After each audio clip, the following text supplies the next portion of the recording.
Bonjour et bienvenue dans Esperluette, le brol en vidéo sur internet qui parle de livres et d'auteurs. Pour ce premier numéro, nous recevons Alexandre Vialat, l'auteur des Chroniques de la montagne. La première question que j'ai envie de vous poser, Alexandre Vialat, est bien entendu la suivante. Vous êtes mort en 1971, comme on dit chez vous en 1971. Nous sommes en juillet 2009. Pourquoi avoir attendu tout ce temps avant d'accorder votre première interview post-mortem? Eh bien, je vous répondrai en substance que l'éternité, c'est long. J'ai voulu attendre que le monde soit prêt.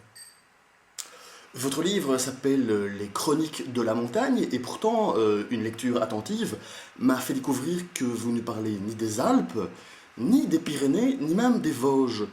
Mais alors, Alexandre Vialat, Chroniques de la montagne, pourquoi ce titre? Eh bien, c'est très simple. C'est un ensemble de chroniques qui est paru dans le journal La Montagne.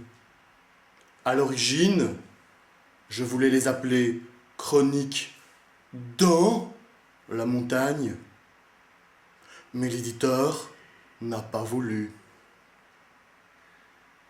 Le 27 juillet 1969, désolé de vous le rappeler, mais il vous reste un peu moins de 2 ans à vivre, et pourtant vous consacrez votre chronique dans la montagne, donc, au premier pas de l'homme sur la Lune et à Apollo 11.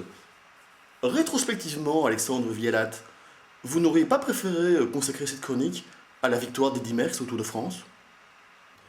Eh bien, tout à fait, mais pour être complètement honnête, je pense que j'aurais dû consacrer ma chronique à la deuxième place de Roger Pingeon et à la signification profonde des 17 minutes et 54 secondes.